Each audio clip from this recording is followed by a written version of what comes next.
The views and opinions expressed in these historical letters that may contain vernacular used in the World War II era, the post-war era, and the Cold War era do not reflect the views and opinions of any of the individuals involved with this project, including, but not limited to, the podcast's creators. Good morning, Jamie. Good morning, Allison. How are you doing this morning? I am very good. I've had a lot of coffee this morning. Well, that's good. I'm on my second cup already. I need to cut back a little bit, but... Got it. No comment. I understand. So maybe beyond second cup at this point. Yeah. Right. But that's all right. Coffee's good for you. Probably except in excessive amounts. Everything in moderation. Everything, right. Everything in moderation. Yeah. I wonder how much coffee Chester drank, or if he drank coffee. We only heard about him drinking Pepsi Cola through his straw that he... Check out that episode. That was funny. I totally forgot about the catheter straw. Yeah, the catheter straw. For those that didn't listen to that episode, I will say clean catheter, unused catheter. But yeah, that's in one of the previous episodes. So if you didn't hear that story, you're missing out somewhere in one of the earlier episodes. We'll have to put in the description which one. Hey, Allison, if they wanted to listen to it, where could they find it? Oh, let's definitely go to that information. Actually, I can bring up our website on the screen here. I also made some updates, Jamie, to the website. We had to get those baby photos up there. Oh, yeah. So, those adorable baby photos. Oh my gosh, so many adorable baby photos. Let me go ahead and share screen. People can take a look at this. All right. And I updated the family tree information as well. But if you're looking for the podcast and you want to go back to the episodes, there is an entire season listing of all the episodes with all the links to the videos on YouTube. And you can look for the ones, if you're specifically looking for the one about the straw, just look for one of the episodes that features a letter from Dr. Demery. And it's in one of those. It's been one of the earlier ones. But yeah, so you can catch up. And there's like a little summary, a little bit. You can tell what the dates are if there's a certain point of time. I can tell you right now, the most popular episode by far is episode 18. We're going to the Shore Patrol Station. Or that old Demery spirit. If you didn't listen to episode 18, you're one of the few at this point that didn't. So check that out, definitely on the website. But I did want to call attention to Sweetie's scrapbook here. Family tree. There hadn't been links for the Graham side. I added little baby Lewis on here. So look at how beautiful Sweetie is. Oh, yeah. And how handsome Lou is. Yeah. And there's the little baby. And then the links hadn't been here previously. Now, Samuel has passed away at this point in the story, but you can go to his information by clicking on his name, and it brings up his page with a little more details about Samuel. And each of these links does this. If I go back here, you can see the other siblings also have their pages. Joseph here, it notes he's an actor. There's going to be some more pictures soon appearing on Joe's page, and Joe would appreciate that because Joe would like to be remembered historically because he was an actor. He liked his public image there, so we'll make sure he gets his section updated with that. But yeah, we definitely have Lou's father with the update here, and I'd like to say this. Samuel was an engraver at Bailey, Banks & Biddle, and I've mentioned this before. Now, when you're a jewelry engraver, you know what you engrave a lot? Jamie, what a lot of requests are, especially for custom. What would you think is like a lot of jewelry engravings that are being done, even to this day? Dates for weddings and such. Dates? That certainly is some of it. The other thing is the monograms, the initials of the family. You know, there's really swirling scripts and things that appear, usually, especially around weddings, people get things monogrammed. Samuel was very, very good at this, and he wanted to create his own monogram, but Samuel didn't have a middle name. So it notes on this part of the site, he would engrave his own initials as SSG. He would actually duplicate his first name to act as his middle name so he could create the 3-letter monogram on jewelry for himself as a test.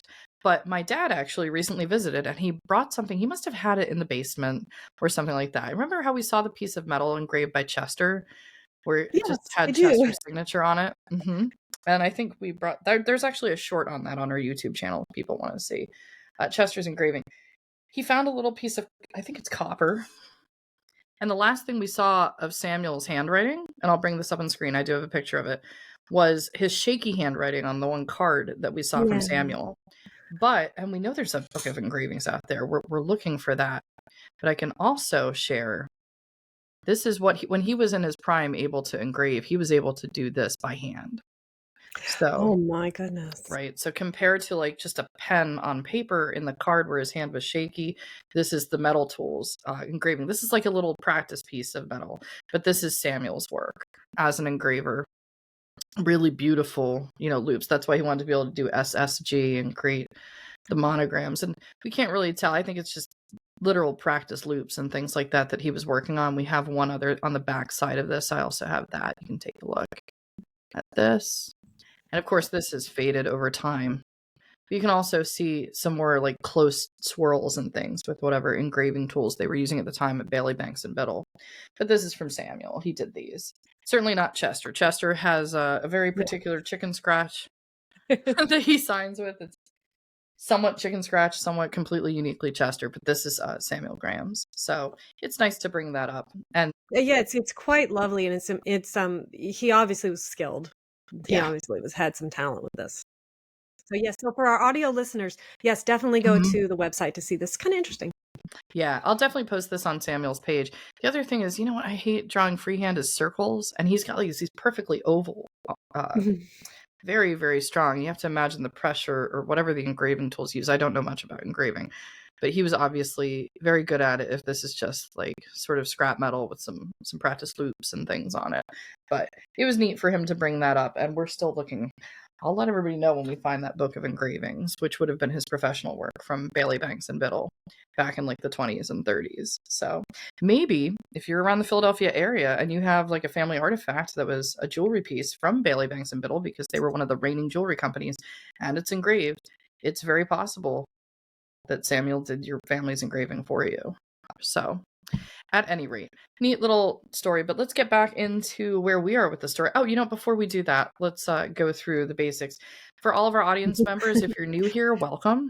Our returning members, welcome back. Of our listeners there.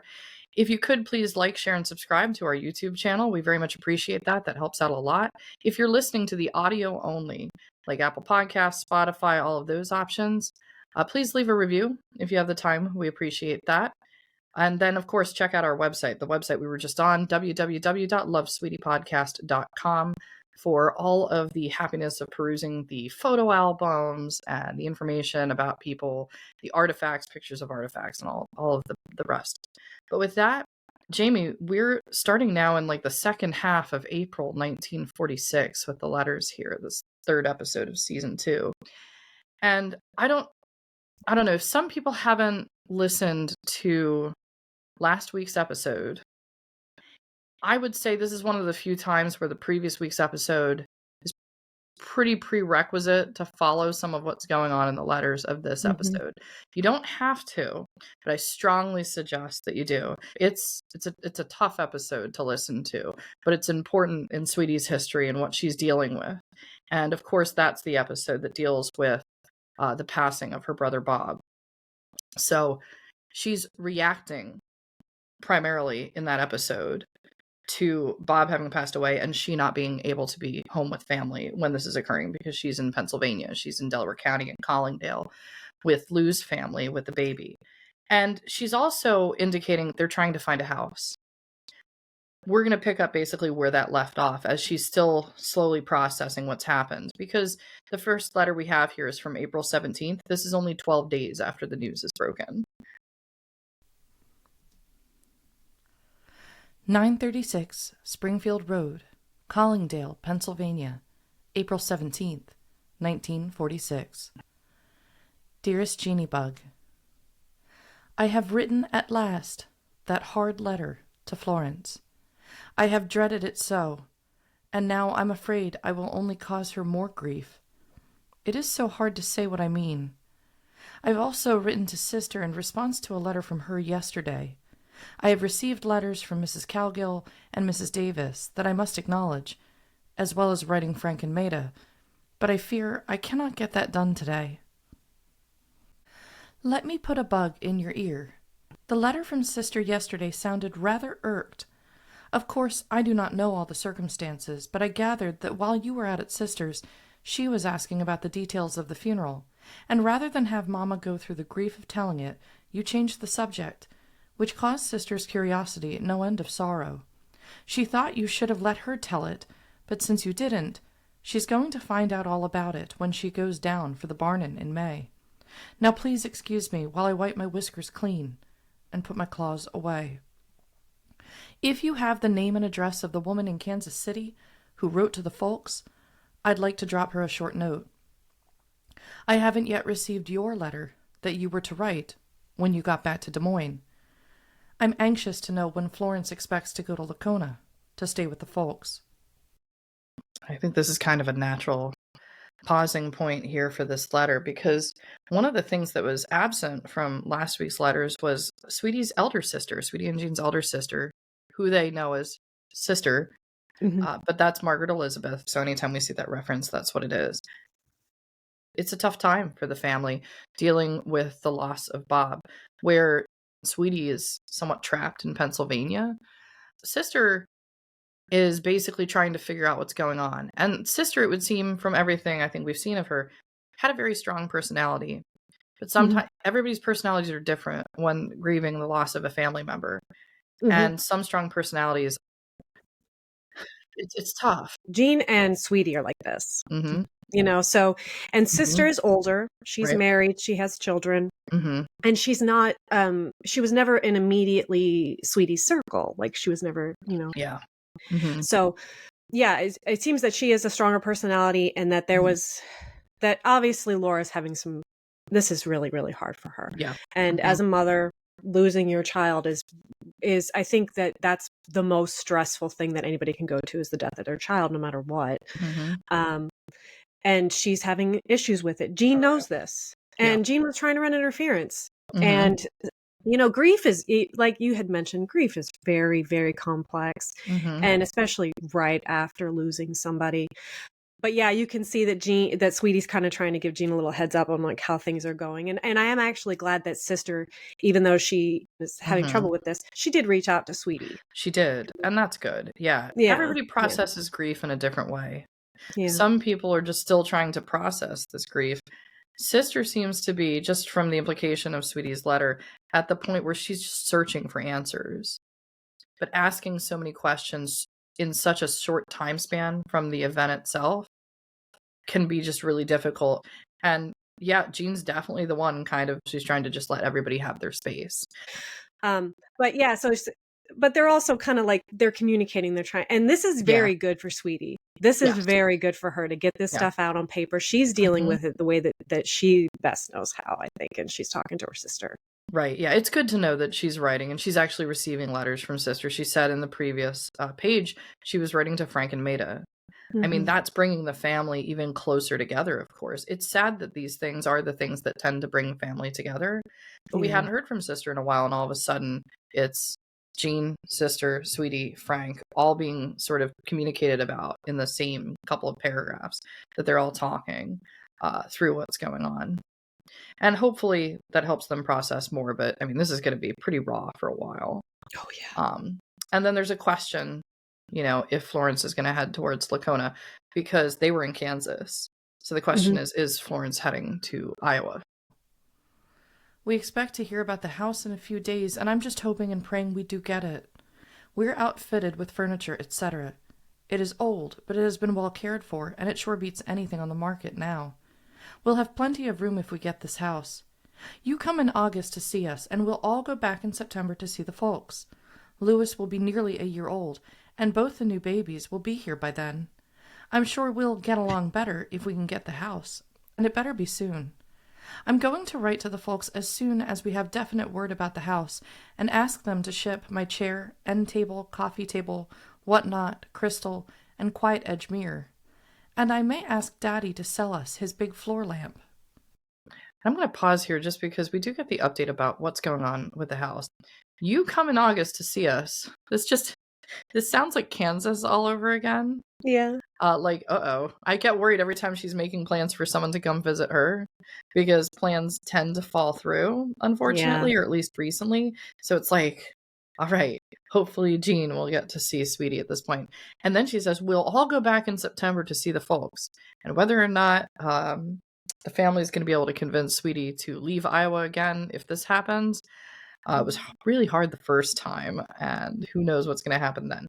But there seems to be a planned trip coming up now. April, this is 5 months away, but she's looking at getting a house now, and she's looking 5 months down the line. Like, I think I can make it to September, and then I'll be back in Iowa. But she's asking for her things to be shipped. She's got her inventory going here, so some plans coming up. You said Mr. Hawk moved out. Do you know the circumstances?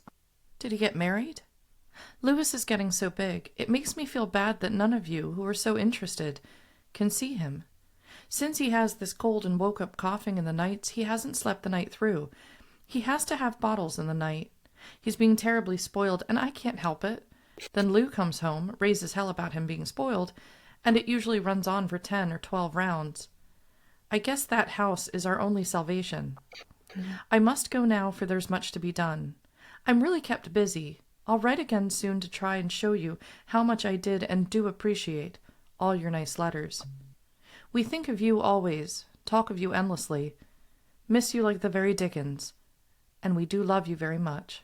Yours, Lou, Sweetie, and Lewis. Well, I mean, we know that there's tension. Yeah. Mm-hmm. Sweetie is in Philadelphia, where she doesn't. Well, she's in Collinsdale, where she does not want to be. She don't want in a house that she does not want to be in, with people she doesn't want to be around. No. And that right there, having that environment it's a surefire way to start arguments between a married couple. Yeah. So, which is obviously happening. Yep. And it's kind of funny because she's treating the baby like, she's taking care of his needs, and then being accused of spoiling him. Yeah. Which is, but the tense situation, and this is because Sweetie didn't want to be there. Sweetie didn't want to be there. And then also the people she's around, it's a little tough with them. So Lou's mother in that house in Collingdale is going to be Sweetie, Lou, and Lewis. We wonder if Joe is potentially coming and going. Usually she makes mention of it, so we don't hear that. So it seems at this time it's the three of them, plus Lou's mother, Sidney, who just lost her husband, Samuel. We were just talking about him at the beginning of the episode. Only in October, so only 6 months earlier. It's within a year since Samuel's passing. Sidney is going to be in a certain headspace here as well. And then there's the other person who isn't mentioned, who's also going to be in the house, and that's Lou's older sister, Elizabeth, otherwise known as Dit. And Dit is, Dit. Yeah, there's a lot of information coming up about that particular relationship. And by the way, for our new audience, the only reason that we refer to her is that, well, first of all, and this is also documented on that family tree section about her. See, Lou, he was the youngest child, and Dit was the second child. Or Lewis. So when she signs it, let's go back to the signature just to clear this up for any new listeners, or so people are starting to get used to the fact that there's now 3 people being called out in the family. Yeah. Sweetie, Lou, and Lewis. Whenever she signs this or any variation of this, Lou is her husband and Lewis is her son. So if it's the longer name, it's always the son. And this keeps the information straight. Now, Lou, her husband, was the youngest of his siblings. And Dit, Elizabeth, was about 10 years older than him, somewhere in the 7 to 10 year older range. Joe's the oldest. Elizabeth was the second child. Sammy Jr., who was the one that passed away in 1935, was the third. And Lou was basically the baby of the family. He was the youngest. When Lou first was able to start speaking as a child, the story goes, and this is part of the oral history, that it's great that we still have these recollections of why certain things happened, that he tried to say the word Elizabeth. But that's a lot for someone who's really little, because it's 4 syllables. Elizabeth's a long word. It is a long word. So we just started calling her Dit ever since he was tiny. So this had to be around the mid-1930s, early 1930s, around that time period, late 1920s. And it just stuck. So in honor of Lou, and in order to keep the Elizabeths straightened out, because there's people with Elizabeth as middle name and all these other things, most of the time, we're probably going to refer to her as Dit. And that's the way it should be with the family. Let's talk about Sweetie and Lou are both the youngest in their families. Yes, they are. The youngest married the youngest. Yeah, I always found that fascinating. But I think I married a firstborn, and I'm a firstborn. okay. Yeah, I think that there is definitely a personality. I think if you Difference. are firstborn and you marry a youngest, like there's a divide there with sort of like the way people are raised just based on what order. Birth order Now, has a big impact on your personality. That being said, I'm a twin. And my sister likes to remind me that she was born 2 minutes before me. You're younger! And she holds it over me, that 2 minutes. Yeah. But at any rate, yeah. I really love how she ended this letter too. You know, just, I love you so much. Like they love each other. These are the siblings. Yeah. They have lost their sibling. The sibling bond, it's very strong. Like these are the people who share, you share this, and like to lose their first, you know that this has to be so hard. This is really, really hard. So, and they're processing, and she's going to continue to process as we head into the next letter. Now, we have 3 letters in today's episode. All of them are from Sweetie, and we're going to continue to hear about her hopes and where things are going. So here's the one that she writes about 5 days later. April 22nd, 1946. Dear Jean and Mama and Daddy, I wrote a long letter and sent it to Jean in Des Moines, asking her to send it on to you. It may still be waiting there for you, but I will not go over it all again. I forgot to say that the box Jean sent me of medicines, etc. was damaged. The bottle of colic medicine, which I don't need, was broken. The aspirin was powdered, and though I salvaged everything but the aspirin, I had to throw it out. It was so filled with glass splinters and dust that I couldn't use it. Will you send some more soon? Jean's letter came this a.m., and so I shall go through and answer your questions. It is certainly nice that you can be there for your vacation. It is fun just to be there, isn't it? As I've said, if we'd known all this, I would have stayed, but you know that with you and me both there to giggle, we'd get nothing done, except giggle as you, me, or Mama made a hasty trip to the west corner of the lot, the telephone booth. Your account of the crimped fender was amusing, and yet, from past experience, I know how you feel, so I do not laugh, believe me. As Daddy says, it is experience. And if it was a left fender, that can be fixed, you're okay. I hope you do learn you'll be glad of it. I know. You really are putting in time and labor in the farm. I can easily see blistered hands, sweaty brows, and I can hear you woofing back at your howling dogs. I would like to have seen Daddy drop the rabbit with the one shot. You may send Will to Stive's picture. It is not his graduating picture, and he said not to send it back at all. The frame that your picture is in is the one that belongs to it. Or perhaps it is the one that KM's baby picture is in, and rather than give up the frame, I kept the pictures too. You do as you like, it makes no difference to me. Wilda might want it, if she knew we had it. All right, I'm going to pause it here because this letter is a little trickier to follow at the beginning. Yeah. And the reason of this is it's a letter that's going to Jean and to Chester and to Laura. It's a combination letter being sent to all 3 parties. So what that implies is that Jean is with Chester and Laura, or she's going to take this letter to Chester and Laura in Lacona. Now, when that happens, what we know is Chester likes to send questionnaires. He prompted Frank with questionnaires during the war, like, please describe the topography of the land and things like that. So this is going to happen from time to time where they have very specific questions. So she's answering a questionnaire. We can't see the questions that are being posed. The thing about the picture is probably in response about what to do with a particular picture, and that's the question that's missing. But we can also see that this is the vacation, and this is the vacation for Jean to be at home with her parents. So that's what's being referenced here. That's why Sweetie wants to be there, because she's like, we can just be there and giggle and we'll get nothing done, and we'll just get Mama Laura over here totally in a total riot, and nothing's absolutely going to get done. In the meantime, they're talking about the farm. So we know that Jean's going out to the farm with Chester, and Chester's out hunting. I mean, that's the implication we have. It's funny, all of a sudden I had that image in my mind of Looney Tunes where it's like Elmer Fudd hunting Bugs Bunny, right?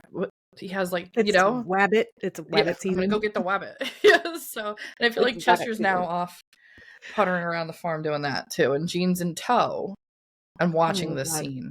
Something Arms seems to... puttering. Oh, jeez. Yeah, definitely hunting and puttering at the same time. That being said, there seems to be something going on with the car. Maybe there was a bit of an accident. They mentioned the fender. I'm guessing there was probably an accident. Yeah, but something minor. I don't know what one of Lou's you mean. Is it the one of him, hanging by the piano with ours? Mama wants the one of me, and she's welcome to it. Lou's mother may have a disjointed nose if she finds out I left that there, so perhaps you ought to send it to me just to be safe. If it is a small profile of Lou in a green leatherette frame, do send it, for it has a picture of Bob, too, that I want. Lou was very pleased with the stamps, asked over and over how you got them. He dashed upstairs to find the catalog and determine their value, but it was in an unpacked box, so he had to wait. He's been so interested in fixing furniture, sanding it, etc., that he'd neglected his stamps.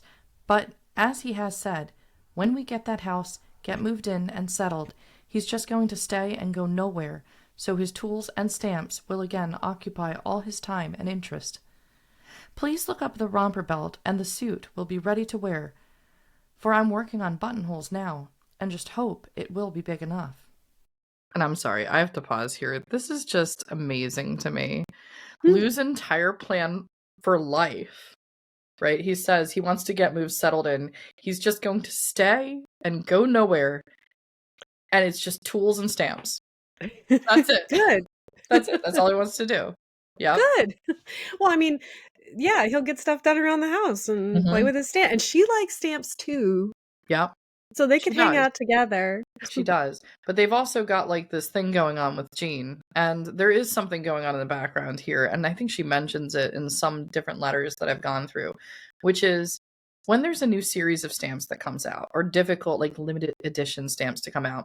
Lou is now in Delaware County. He's near Philadelphia.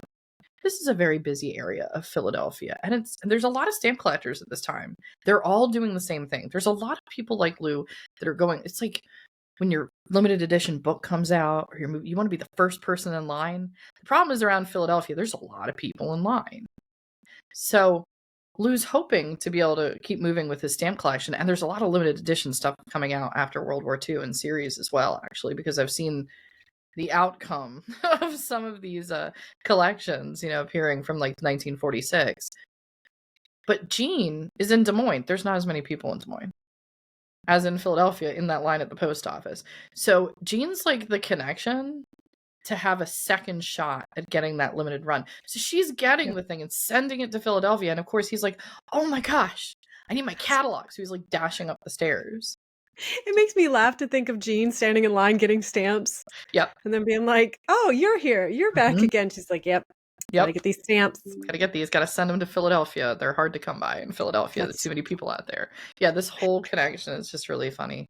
But that's what he wants to do. And I appreciate that moment so much. It's like so adorable. She's spending time in line every time this happens, being like, Lou and Sweetie need these. These are hard to get in Philadelphia. So thoughtful.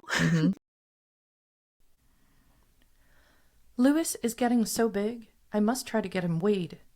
He'll not be a baby much longer. He tries to pull himself up and needs a playpen badly. It is almost impossible to carry him or hold him.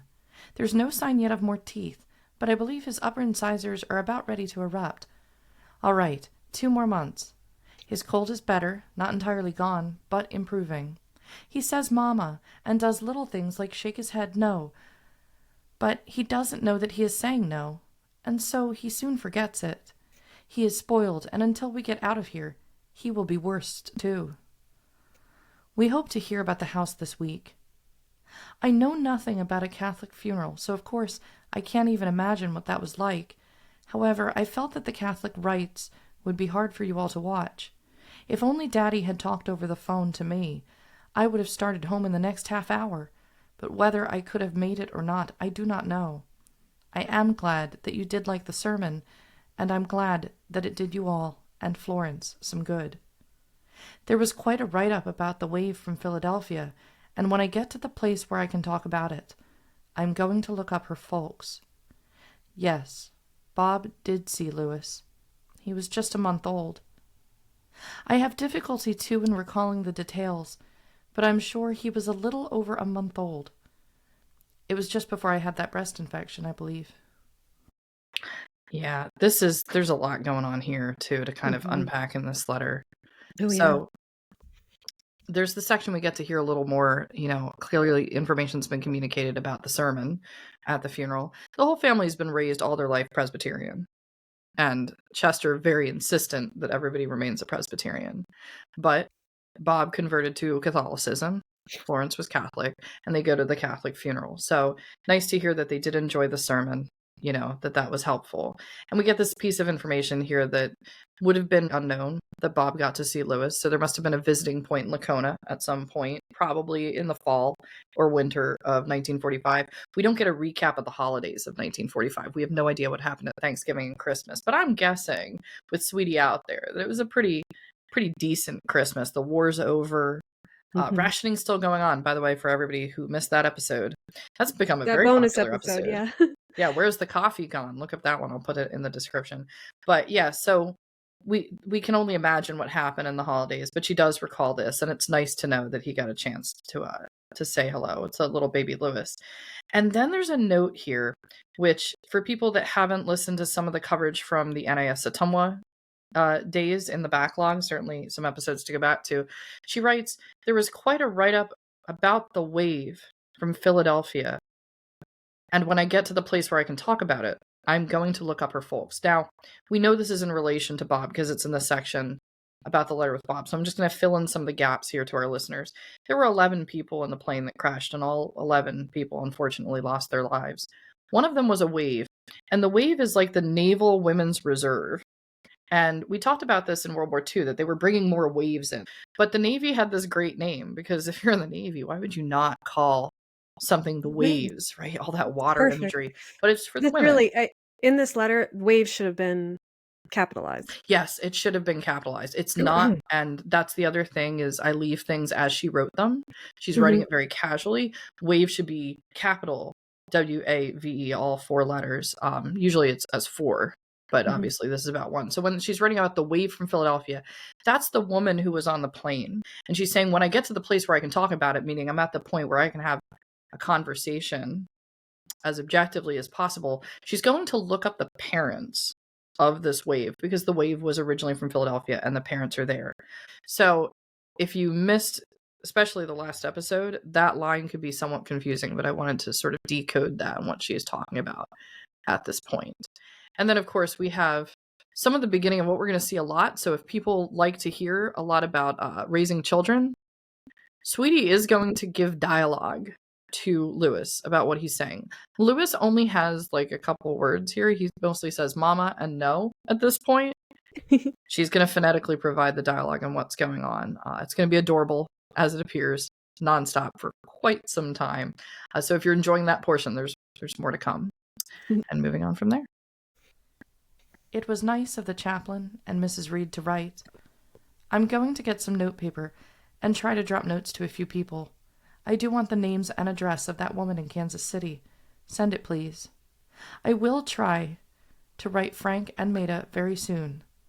I'm settling down to be able to write letters now, and I will try to get our family taken care of first. Fritz was the youngest and had 32 months in the South Pacific. Gilbert was next and married Freda Stevens, next oldest sister, Betty, and he's probably the other one who was in service. Gerald was the oldest and married Freda's oldest sister, Veda. He was probably too old for service, or else was exempt through children.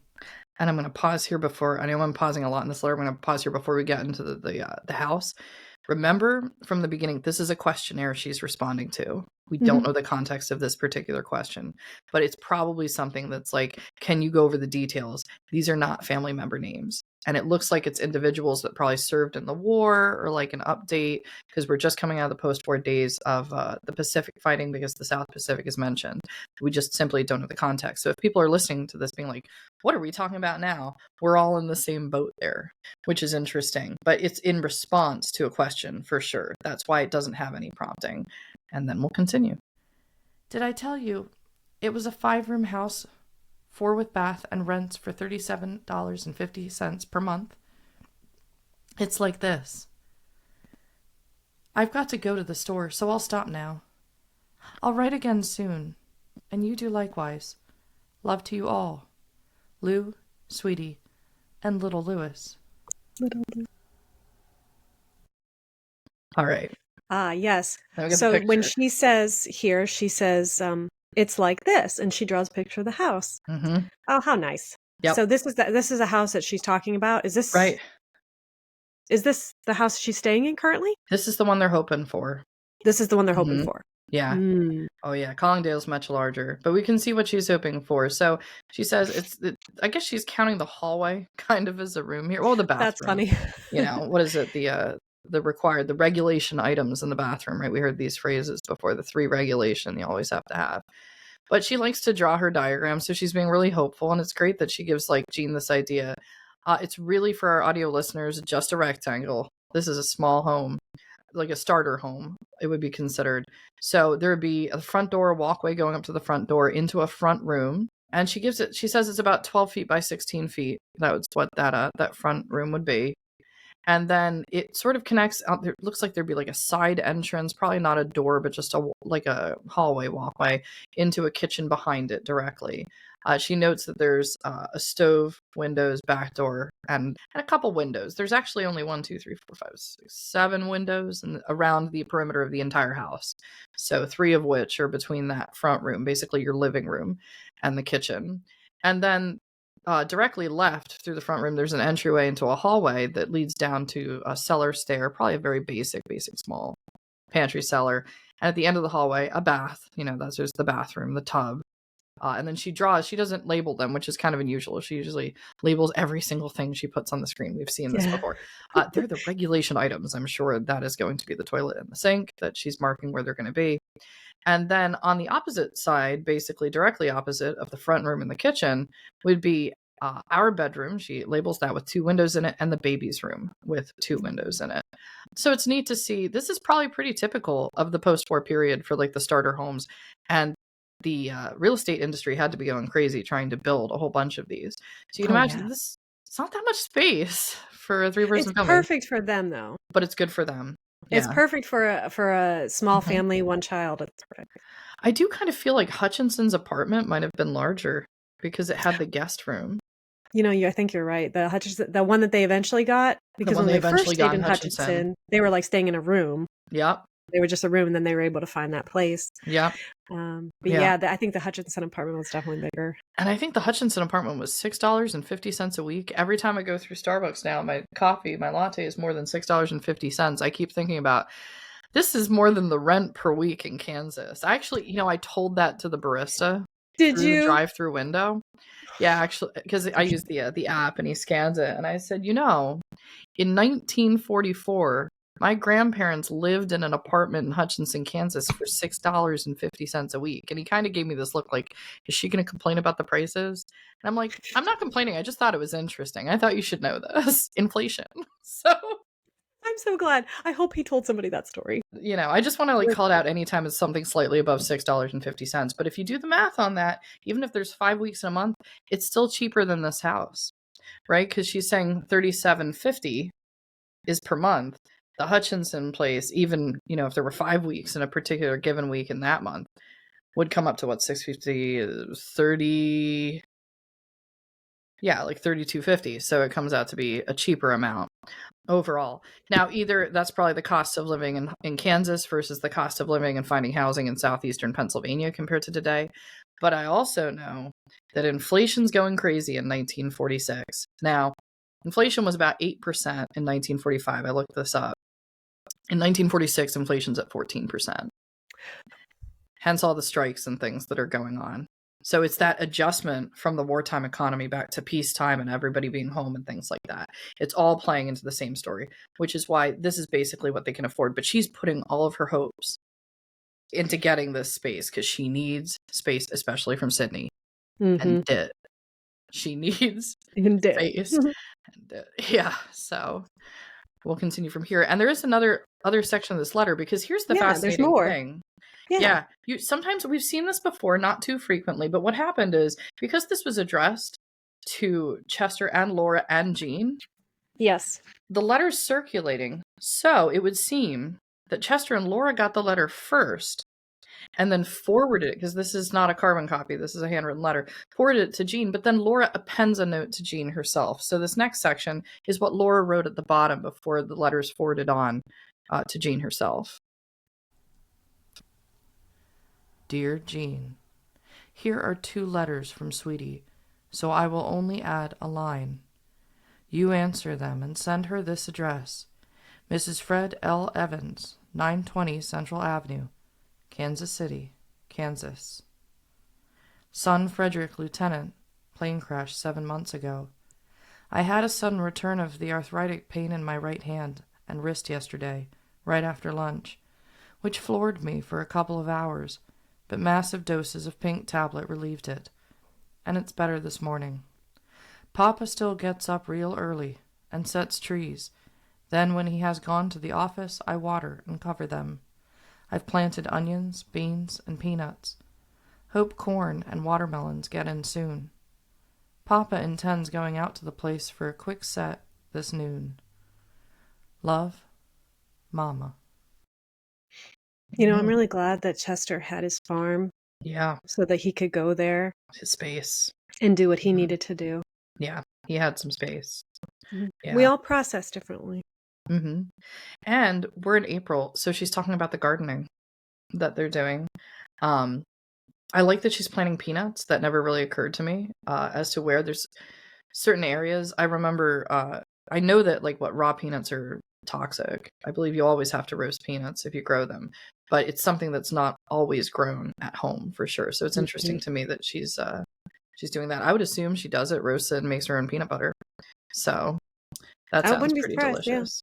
Yeah. And then the watermelons and things, getting the squash in. Watermelon starts to be planted about this time, in April. For people that want to grow watermelon, about April. It's going to take until about July for them to come up. But yeah, so she's going through the day-to-day. This was a cool example of how things were done that time, like you had mentioned, that letters were just kind of passed around.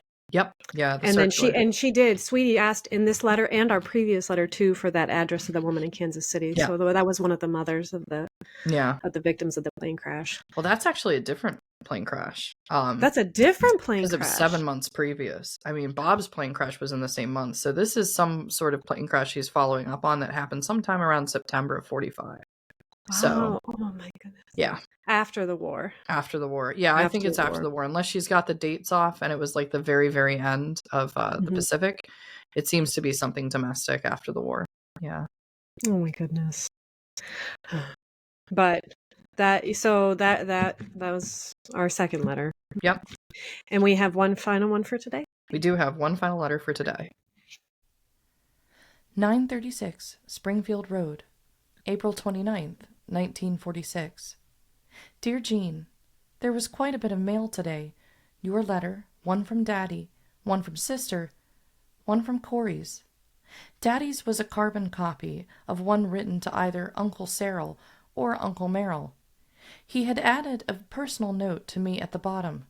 It told many of the details that I hadn't heard, and yet I could very plainly see what an effort it was for him to write it, and how he is grieving for Bob. Sister said she was going soon to Lacona. She is naturally anxious and excited, but I do sincerely hope she uses good judgment while she's there. Here let me say this. I understand from her letter what the situation had been, and from my own contacts. I knew how she would question and delve into the painful subjects, so I'd like to say that never a bit of blame went your way. I trust your judgment too much for that. Did she tell you that I wrote her she'd do well to take your word for it? And stop. I hope she does all she can to spare the folks. The letter from Mrs. Corey was short and not what her letters used to be in the way of news. She sent her best wishes to you and Sister. If you like, I'll send it to you. Write if you want it. I'm sure the folks are working hard, perhaps too hard to cover their sorrow. I'm intensely glad you've been with them.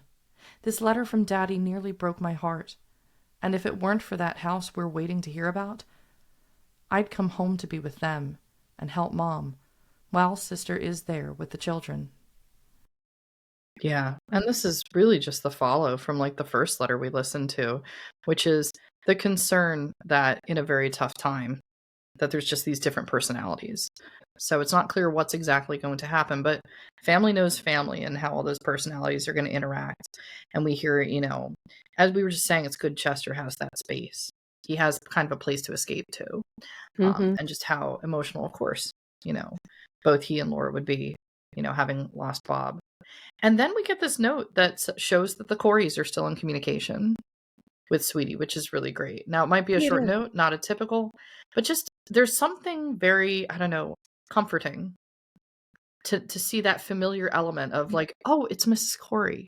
Eleanor wrote something and is reaching out to Sweetie all the way in Pennsylvania. So at some point, Sweetie wrote to her and let her know that she moved, that's where she can be located. So it's nice to see that correspondence, while we don't have much of it, is going on in the background.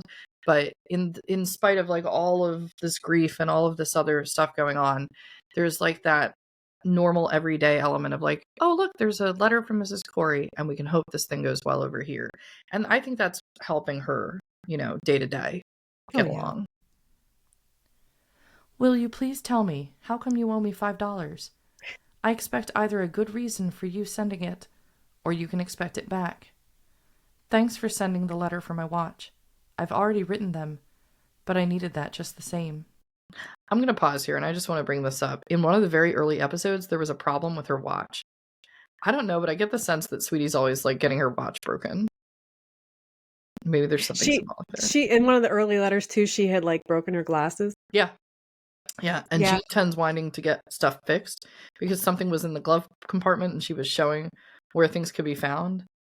This seems to still be going on even though she's not in Iowa anymore and Jean's not around. So, yeah. I wonder why I bet you she doesn't owe her $5. Jean just wanted to give her $5. Probably, yeah. That's funny. We've taken some pictures. They are developed. Some are just fair, and some are good. They're sending them all to the folks to be passed around. If you'd like some in particular, we'll send you some later, when we can get reprints made. When you do see them, you will doubtless note that I am fatter than fat. I am returning the card from Bob to you. I have changed the address on Lou's insurance. Louis is much better. His cold is gone, aside from a slight cough, which is forced to attract attention mostly. When he cries, he may have a slight rattle, but aside from that, he's all right now. Thank goodness. I was really worried about him. I'm sure you've been very busy. I hope you'll be able to get enough sleep now to help. I know you're waiting to hear from Lakeshore. Did he offer you any encouragement when you talked to him? You're going back on private duty, I presume. Are you going down when Sister's baby is born? I wish we'd hear about that house. I think if we could hear definitely one way or the other, that I'd be so much more satisfied. I can hardly reconcile myself to so many changes at one time, and I guess my salvation lies in a place of our own. My sorrow and despair over Bob, Florence, and the folks leaves me blue and moody, and causes dissension between us, and that is not good. I do appreciate your letters. I must stop now to write to the folks and send the pictures, so look for them to be sent you from the folks. All my love, Sweetie, Lou, and Louis. Mm-hmm. She really needs this house. She really needs this house.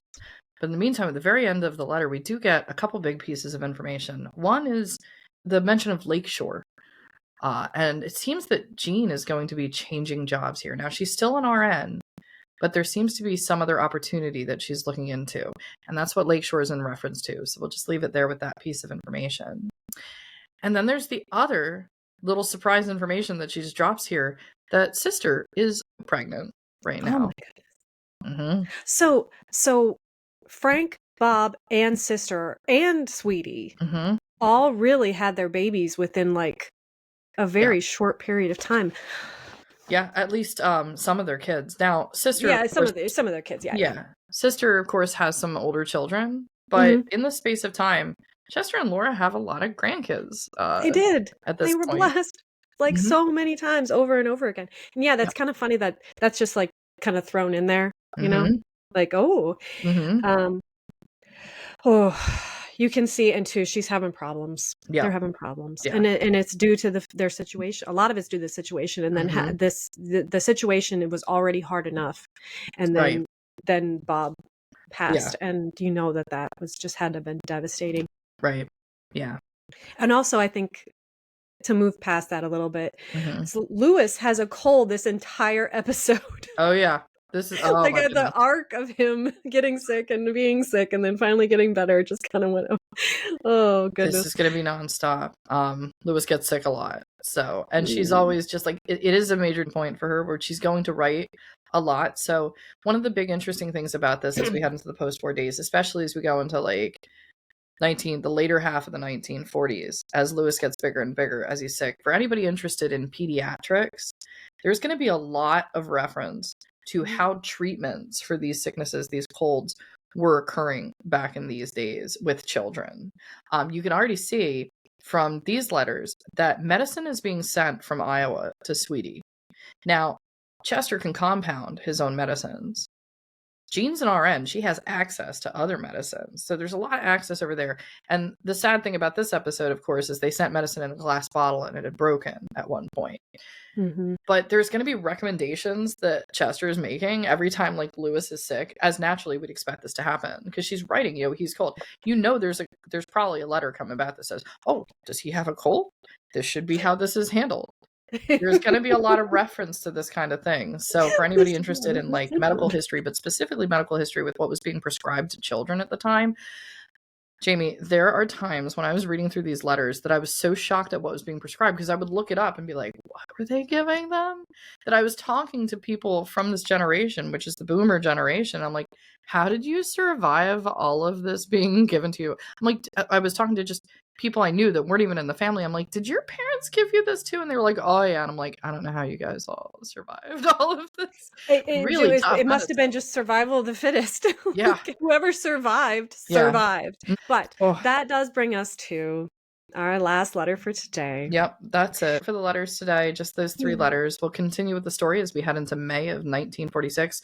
We're almost to the halfway point of 1946 already, if we can even believe that. Moving right along. Also, watch out. Letters are about to get longer from Sweetie because she's got a lot of time to sit there in that Collingdale address and write all of her feelings out. So expect a lot of big content coming out of the show in the future episodes. With that, thank you all for tuning in this week. Thank you.